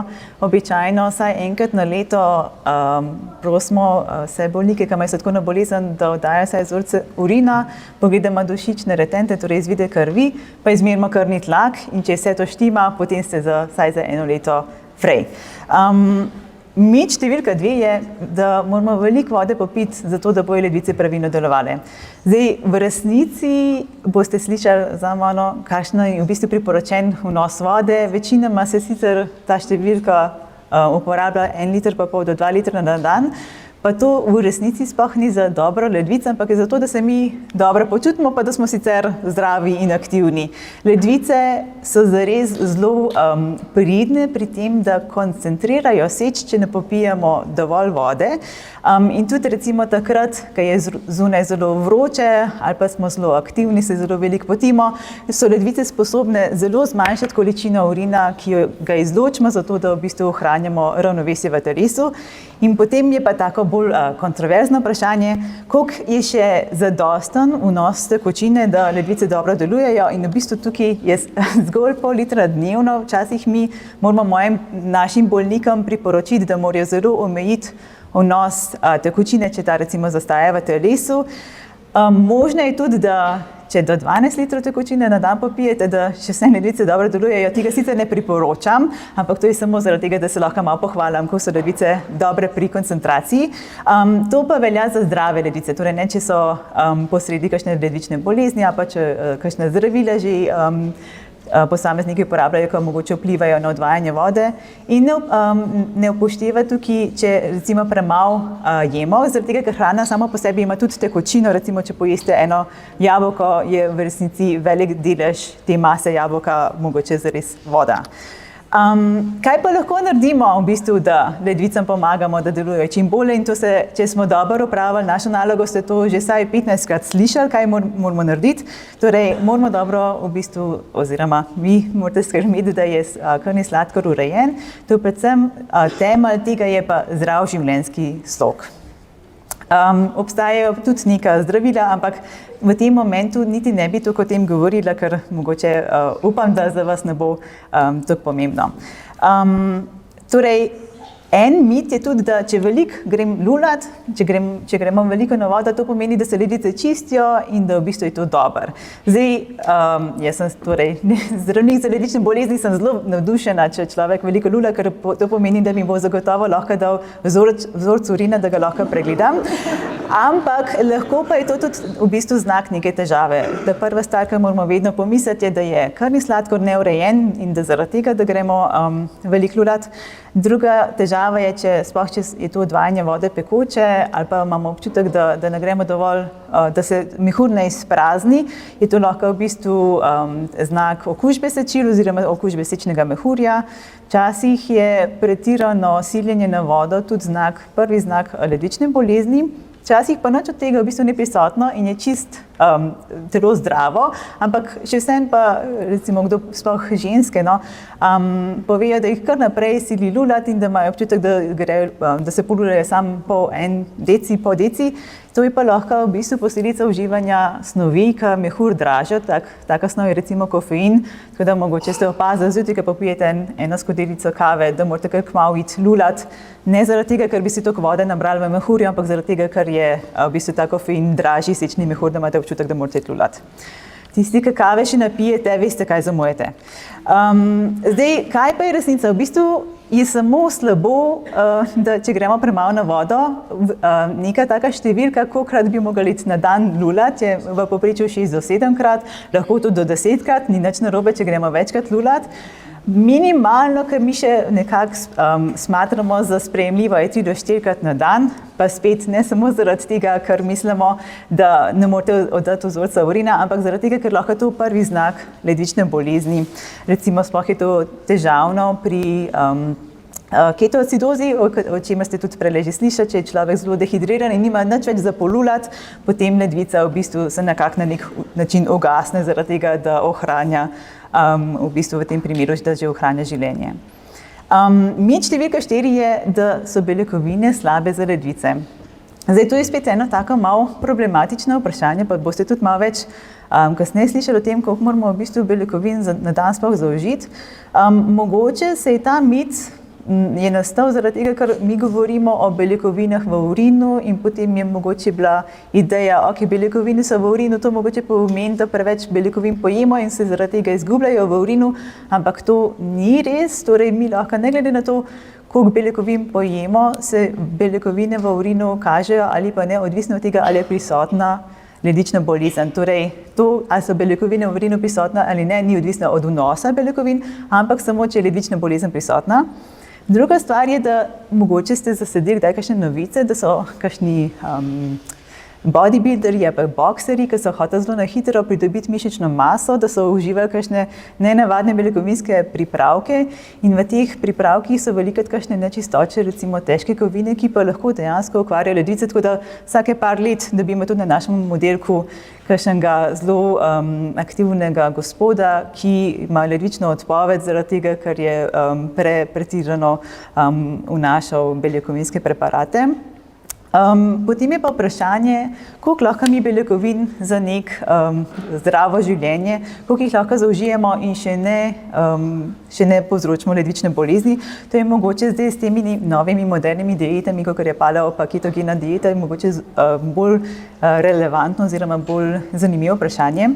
Zdaj, neke študije so bile v bistvu že objavljene, da če začasno povečamo vnos recimo na več kot 25% celotnega kaloričnega vnosa, torej če recimo nekdo zaužije 2000 kalorij na dan, če ima več kot 500 kalorij iz vnosa beljakovin, kar je v povprečju recimo nad 1,4 grama na kilogram na dan, to še ne povzroča ledvične okvare. Spet, pri zdravih posameznikih za kratek čas, samo kot medklic, priporočen vnos beljakovin je za zdravega posameznika 0,8 gramov na kilogram na dan.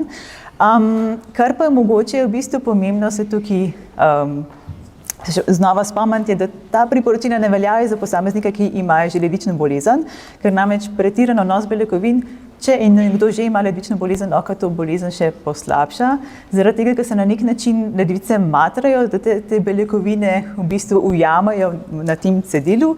Kar smo tudi že rekli, da mogoče so kakšne nečistoče v beljakovinskih preparatih, ki lahko že dodatno ledvično delovanje okvarijo.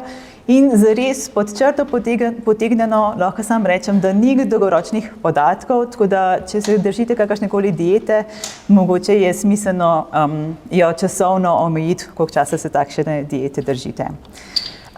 In še mit številka 5, ledvične bolezni se ne da pozdraviti. Zdaj, mogoče se sliši, ko govorimo o ledvični bolezni, pa o tem, kako lahko sladkorna bolezen povzroči ledvično bolezen, da vas strašim.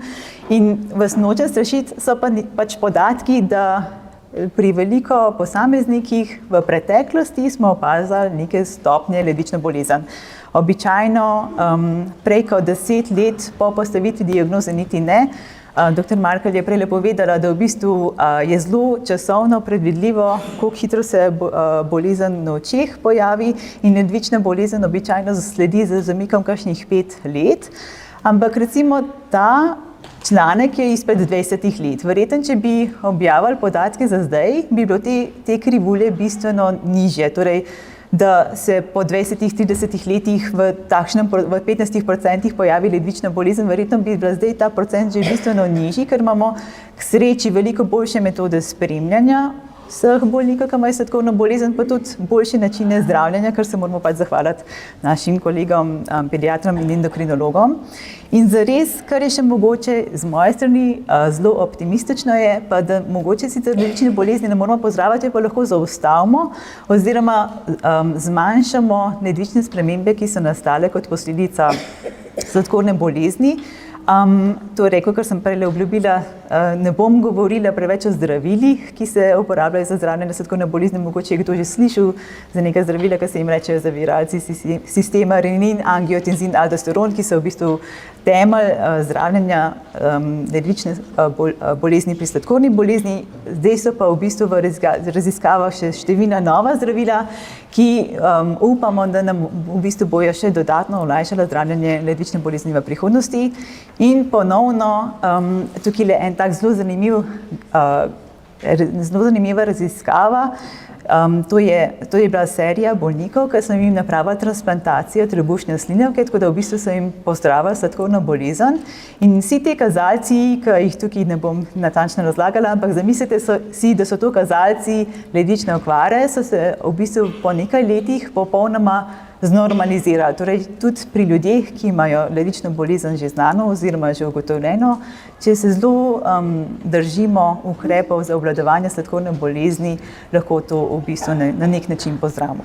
Tako da to je od mene zaenkrat vse, pa se veselim vprašanj. Danes enih par besed o prehrani še, predvsem o makrohranilih, ogljikovih hidratih, beljakovinah, maščobah in kaj vse šteje. Prehranska priporočila za otroke s sladkorno boleznijo so enaka kot za zdrave otroke. In zdrave prehranjevalne navade, ki jih bodo otroci naši usvojili v prvih 8000... Okay. Čas za reklame. EPP. Lahko. Se pravi, zdrave prehranjevalne navade, ki jih otroci dobijo se jih naučijo v prvih 8000 dneh svojega življenja, so tiste, ki jih bojo nesli naprej v naslednje 3x8000 dni, kolikor nam jih še preostane. In seveda, če se v teh 8000 dneh učimo, od rojstva pa do odhoda na fakulteto, približno 8000 dni, potem je prav, da se z otroci naučimo tudi mi. In še enkrat poudarjamo, zdrave prehranjevalne navade pri otrocih, ki imajo sladkorno bolezen, so enake kot za zdrave vrstnike. Naprej. A lahko dam naprej? Ja. Prehranske smernice seveda ne narekujejo samo, katera živila moramo dati na krožnik, ampak tudi, da bi bila prehrana čim bolj pestra. In danes vas bom poskušala spodbuditi predvsem v to pestrost prehrane, ker se nam opažam, da v zadnjem času, opažamo, da v zadnjem času se vedno bolj poslužujemo nekih enostranskih diet, pa zmanjšujemo pri otrocih ogljikove hidrate v seveda dobri veri in za željo, da bi bili sladkorji čim bolj urejeni. Potem jih silimo v več maščobe in seveda imamo v bistvu, da bi zmanjšali seveda vpliv visokega sladkorja. Zdaj, družine, ki ne živijo s sladkorno boleznijo, se ne ukvarjajo s pretiranim načrtovanjem prehrane. Prehranska raznovrstnost in pa pestrost pride sama po sebi, večinoma spontano.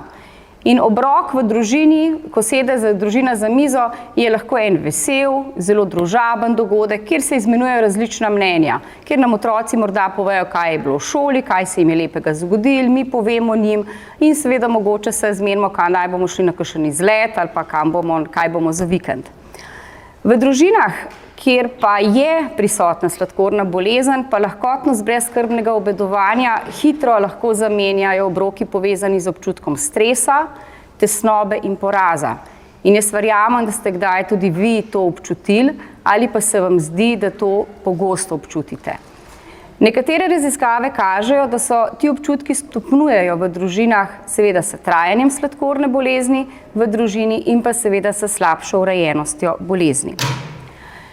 Otroci in mladostniki pogosto ne upoštevajo prehranskih smernic, zaradi tega, ker bi bili radi takšni kot vrstniki. Čeprav njihovo prehransko znanje starši ni šibko. Mi, ko preverjamo kot dietetiki in zdravniki, vidimo, da vaši otroci veliko znajo. Večina jih ve, kako šteti ogljikove hidrate in jih tudi prav prešteje in tudi ve, koliko inzulina potrebujejo. Nekateri znajo celo zelo odlično oceniti količino ogljikovih hidratov brez tehtnice in znajo tudi porcionirati na krožnik primerno količino. Ne razumemo pa, v zadnjem času ugotavljamo, da ne razumejo vpliva drugih mikrohranil oziroma makrohranil, kot so recimo maščoba in beljakovina na raven glukoze v krvi po obroku, ki ga pojemo. Vsi si želimo biti veseli in imeti sladkor ves čas v mejah normoglikemije. Žal, pri vsakem obroku, ki ga zaužijemo, se nam lahko zgodi, da sladkor zelo hitro naraste, hitro pade, gremo v hipoglikemijo, ponovno naraste, ali pa sladkor 4-5 ur po obroku, ki se nam zdi, da je čist primeren, seveda še vedno drži sladkor v višjem nivoju. Zdaj, kaj pomeni prehranski krožnik in zakaj vam ponujamo prehranski krožnik kot en tak zelo enostaven način načrtovanja obrokov? Zaradi tega, da bi kombinirali posamezna živila lahko pravilno. Tako visoko beljakovinski obrok lahko 4 do 5 ur vam drži sladkor visok, če je tak obrok prevelik. Se pravi, kombinacija vseh 5 glavnih skupin na krožniku je najbolj idealna. Kaj vse vpliva na to, kako hitro in do kam bo zrasla naša glukoza v krvi? Prvič je telesna dejavnost. Mi imamo lahko idealen obrok, pa bo sladkor visok po takem obroku. Recimo riž za zelenjavo, za dovolj maščobe, primerna količina, pa nam sladkor uide. Če rižu za zelenjavo dodamo še 10 minut hoje, se nam zgodi ravno obratno. Bo tak obrok idealen in seveda najbrž po obroku tudi vsi bomo veseli. Druga stvar je vpliv vrste ogljikovih hidratov na hitrost presnove. Mi lahko pojemo 2 jabolki, jih zgrizemo, pa kaj naredimo dobrega še za zobe, in naše dlesni, in seveda naš sladkor ostane v želenem območju. Če te 2 jabolka spravimo v smuti obliko, naši zobje nimajo kaj delati, poleg tega sladkor bo precej višji. Količina ogljikovih hidratov je enaka, sadeža enaka. In če ta 2 jabolki spravimo v sadni sok, imamo visok sladkor in seveda grozečo hipoglikemijo. Potem je pa še vpliv kombiniranja živil na hitrost presnove. Če mi pojememo samo en kos kruha, pa tudi če rečemo, da je to bel kos kruha, ker si ga zagotovo otroci kdaj želijo, pa tudi mi, moramo vedeti, da ima ta kos kruha zelo visok glikemični indeks. In tudi glikemično breme 60 gramov kruha bo sorazmerno srednje visoko. Če pa temu kruhu dodamo beljakovino in maščobo, pa bomo imeli pri enaki količini ogljikovih hidratov prvič precej nižji glikemični indeks in tudi glikemično breme obroka. Zdaj to glikemično breme obroka vam bom skušala zelo enostavno razložiti. Vi greste lahko na instant testenine. Vsi vemo, niso nepolnozrnate, prekuhane, ponovno jih bomo pogreli. Ampak otroci mogoče se jih zaželijo in bi jih radi jedli. Če tem instant testeninam dodamo samo en kos pečenega piščanca in da eno skledo solate, potem ta obrok je lahko idealno sestavljen. Kombiniranje. In kaj pomeni glikemična obremenitev? Glikemična obremenitev pomeni, s kakšno količino ogljikovih hidratov in kako hitro presnovajočih ogljikovih hidratov bomo mi obremenili našo presnovo. Kako hitro bo količina ogljikovih hidratov, ki jih bomo zaužili, seveda dvigovala krvni sladkor. In če pogledamo, vsi se strinjamo, da lubenice imajo zelo visok glikemični indeks in pravimo, da so živilo, ki je bilo dolgo leto prepovedano. In če pogledamo 50 gramov ogljikovih hidratov, ki bi jih lahko zaužili za eno lubenico, pomeni, da bi mogli pojesti kar 650 gramov lubenice. Ampak če pogledamo glikemično breme te lubenice, vemo, da glikemični indeks je 72, kar je visok, in pomnožimo s 15 grami ogljikovih hidratov, ki jih imamo v 200 gramov lubenice, to je porcija lubenice. In to glikemično breme za naš organizem je zelo nizko, je komaj 11. Kar pomeni, da se z porcijo 200 gramov lubenice in s primernim kritjem z inzulinom ne bo v našem organizmu nič zgodilo. Se pravi, sladkor ne bo šel nad neželjeno mejo. Če pa bomo pojedli 650 gramov lubenice, si boste pa lahko sami izračunali 72 krat 50 gramov, kakšno številko dobimo. Takrat pa dobimo obremenitev na našo presnovo izredno veliko, kar pomeni, da bo šel sladkor, kljub temu, da damo dovolj inzulina, lahko strmo naraščal in seveda nam bo zagrozila potem tudi hipoglikemija. Vsi se strinjamo, da skodelica instant ovsene kaše, eno srednje veliko jabolko in lonček navadnega grškega jogurta je primeren obrok, recimo za zajtrk, za kogarkoli. S takim obrokom bomo zaužili 46 gramov ogljikovih hidratov. Seveda zračunamo, kakšen ima glikemični indeks tak obrok, ne kot posamezno živilo, pa pustimo matematiko, in smo pač zračunali, da je glikemični indeks 55. Glikemični indeks 55 ni pretirano visok. Zdaj nas pa zanima, kako bo ta obrok vplival na hitrost porasta našega krvnega sladkorja, ko bomo mi takšen obrok pojedli. In seveda odštejemo prehransko vlaknino. Vlaknine so tiste, ki nam presnovno pot olajšajo, in vidimo, da bomo dejansko zaužili 39 gramov ogljikovih hidratov in to predstavlja breme za naš organizem. In če izračunamo, kakšna obremenitev, pa vidimo, da dobimo kar številko 21,66 glikemičnega bremena. In za glikemično breme, za obroke, ki so večji od 20, pomeni, da imamo kar precej veliko obremenitev takega obroka. In ta obrok je velikokrat značilen za zajtrke. In vaši otroci, ko grejo v šolo, imajo potem v šolskih klopeh pred malico sladkor višji, kot bi si želeli.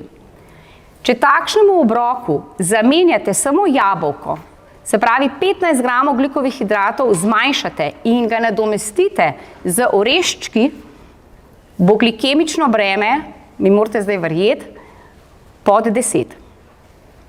Kar pomeni samo za 15 gramov ogljikovih hidratov manj. Eno jabolko, ki ga bomo lahko zaužili pri malci, bi pomenilo, da bi lahko imel vaš otrok v šoli lepši sladkor. Da pa ne bo tako učeno, seveda je pa velikost porcije seveda četrta težava, ki jo pa včasih imamo, je pa velikost porcije.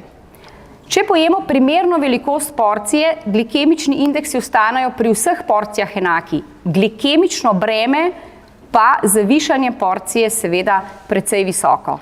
In strmo narašča. Če bi pojedli majhno porcijo riža, potem je glikemična obremenitev majhna, sladkor ostane v željenih mejah, če pojemo preveliko porcijo, pa strmo narašča. In tukaj sem vam pripravila, ker slika pove več kot 1000 besed, sem skušala pripraviti nekaj zelo značilnih obrokov, ki jih imamo in tisto, kar lahko naredimo. Recimo bel kruh, 50 gramov belega kruha, 50 gramov polnozrnatega kruha, kako hitro se dvigne, kakšno površino doseže sladkora. Ne? Potem toast za marmelado ali pa toast za arašidovim maslom. Sendvič s tuno ali pa da razdelamo, da solato s tuno pojemo, na to pa še kruh. Se pravi, da sendvič bi razstavili ali pa da bi v bistvu si rekli, solato imamo posebej, kruh imamo posebej, tuno damo na solato, pojemo najprej nekaj tune s solato, potem pa še kruh in je pri enaki količini ogljikovih hidratov, pri isti kombinaciji, samo drugače sosledje zaužitja, imate lepši sladkor. Hruška. Če pojeste samo eno hruško, je lahko sladkor visok. Če dodate nekaj maščobe, lešnike, lešnikovo maslo, arašide, morda celo žličko nesladkanega lešnikovega namaza. Če pojemo samo 2 rezini melone ali če dodamo tema 2 rezinoma še nekaj beljakovinskega živila. Če gre otrok v McDonald's samo na pomfrit ali pa rečemo najprej pojej solato, potem pa še pomfrit. Oboje dobite v McDonald'su. In seveda, ker ste tudi najstniki, greste na kavo, ne? Kava brez laktoze ali kava s posnetim mlekom. Samo zato, ker je sladkor razgrajen mlečni, je dvig sladkorja lahko višji. Espresso pa čokoladni rogljiček ali espresso pa isti rogljiček napolnjen s šunko. Pecivo z rozinami, problem je, ker jo pojemo preveč. A ne? In problem je tudi, če bi samo eno rezino pice pojedala. Ne? En kos pice, sladkor ne more ostati v željenem območju. Če tej pici dodate eno majhno sklečko solate, a ne, in jo najprej pojeste, potem pa kos pice, da ne zmešate skupaj, ker potem pica ni dobra in ne morete uživati v njej, je sladkor lepši. In če pojeste samo 2 kosa pica, fantje, dajte raj eno veliko solato zraven, pa mogoče kakšen kos pice manj. In tudi sosledje, kako jemo, ali pojejo otroci samo krompir pa meso, ali meso pa krompir. A ne? In seveda M&M'si, sladkarije, ne? Na prazen želodec ne morete pričakovati, tudi če dodate inzulin, tudi če s črpalko vse to poštimate, da bo sladkor v mejah normale. Če pa naredite po večerji malo M&M'sov, pa še 30-minutni sprehod, potem bo pa tudi vaš sladkor in noč seveda lepa. In mislim, da je še kar nekaj takih slik. Jaz mislim, da bomo zagotovo z mojo novo kolegico, vam zelo znano, Pamelo, to pripravlja tudi v takšni obliki, da boste lahko v naši dietni posvetovalnici oziroma v ambulanti za klinično prehrano to tudi dobili, ker mislim, da je pač pomembno, da kombiniramo živila, bolj kot to, da otroke prikrajšamo za velikost obroka in pa seveda za to, da mogoče prikrajšamo tudi za tista živila, ki jih imajo najraje. Hvala lepa. Predavanje v bistvu bo potekalo v smeri povezave hibridne inzulinske črpalke in pa prehranskih navad. Mogoče za začetek bom najprej tudi razložila, kaj so pokazali tuji viri in kaj smo v bistvu dokazali mi.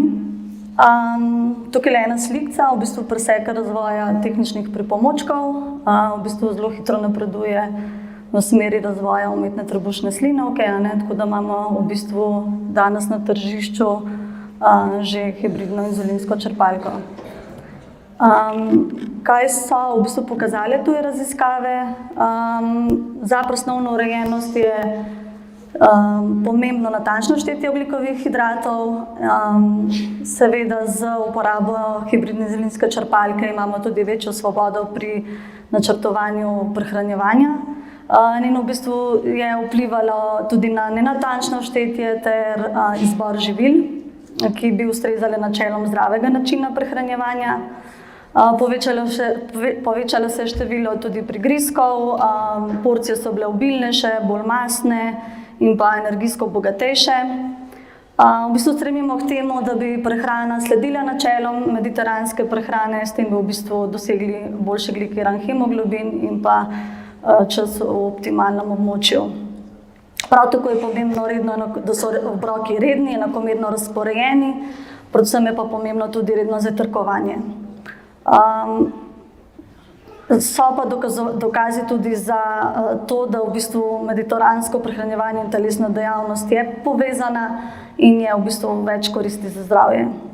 To je v bistvu prehranska piramida, se je že Andreja prej slikico pokazala, je že od leta 1992. Uporabljamo jo v bistvu za načrtovanje prehrane za sladkorno bolezen tipa 1 in pa v bistvu sam vir ozaveščanja je o zdravi prehrani.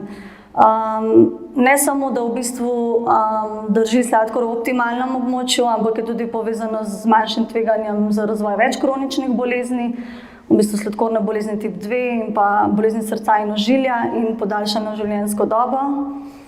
Novejše raziskave prav tako kažejo, da je povezana z manjšim tveganjem za duševne motnje in pa vključno s kognitivnim upadom in depresijo.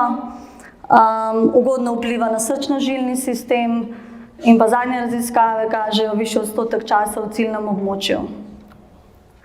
Nekaj na kratko o mediteranski prehrani, ključno je uživanje polnozrnatih izdelkov, uživanje zelenjave, vključitev sadja, prehranskih vlaknin. Za nadomeščanje mleka uporabljajo jogurt, kefir, skuto, pinjenec in pa v bistvu ribe se priporočajo vsaj 2-krat tedensko.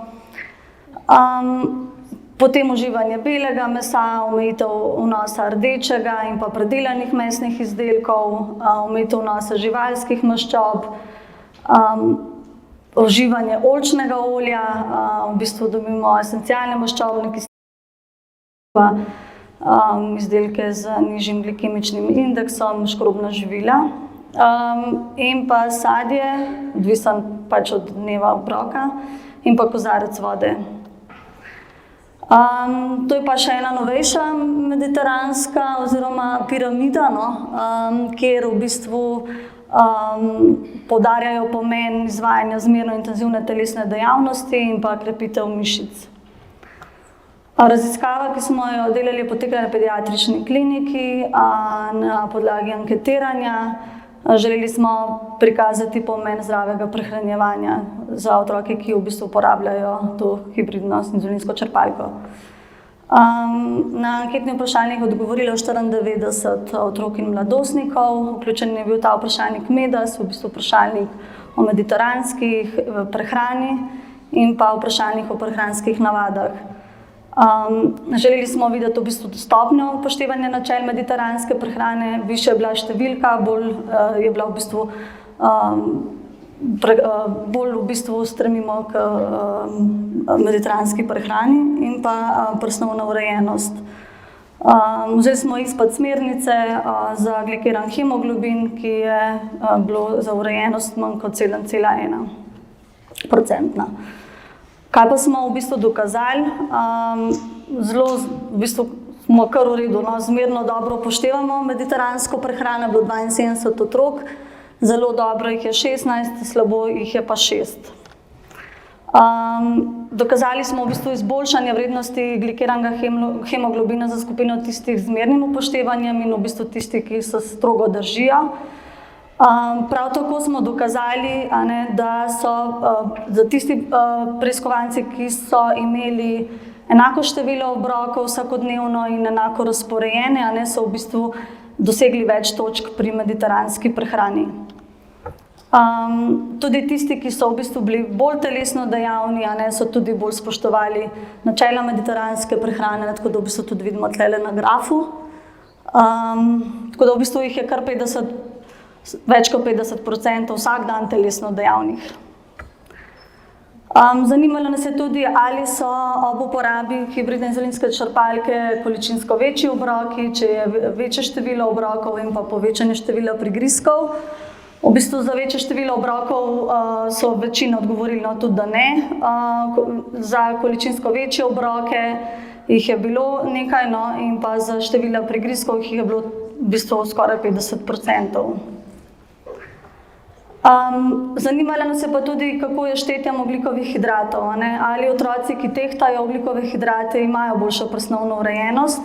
In v bistvu smo dokazali, da otroci, ki tehtnico uporabljajo, imajo boljšo presnovno urejenost. 40% otrok in mladostnikov je pa odgovorilo, da obroke tehta vedno. Tako da v bistvu tudi vidimo tlele na grafu, oziroma razpredeljenci, za 0,2% je bila boljša vrednost, tako da je bilo v redu. Tukaj pa v bistvu imamo dve sliki za očitke črpalke. Prva je taka zelo raztreščena, pač krivulja taka zelo nevihtna, bi človek rekel. Ta druga je pa v bistvu taka mirna, valovita, bonaca, lepo vreme. Tako da v bistvu vidimo na ta prvi sliki, celo če pogledamo gor, samo enkrat je v bistvu vnešena vrednost ogljikovih hidratov. Zdaj ne vemo, ali je to zato, ker je samo enkrat jedel, ali zato, ker je nekdo pozabil. Tako da ta očitek je kar slab. Ta drugi očitek je pa zelo tak miren, tako da v bistvu vidimo, da je povprečno 5 obrokov na dan in pa so enakomerno razporejeni. V bistvu je čas celo 94% v dnevu. Tako da si želimo čim več takih slikic. Za zaključek, pač priprava obrokov z načeli mediteranske prehrane omogoča normoglikemijo, optimalni krvni sladkor in pa preprečevanje kasnejših bolezni. Zagotavlja otroku fizično in psihično počutje in ga v bistvu predvsem ščiti pred debelostjo in prekomerno telesno težo.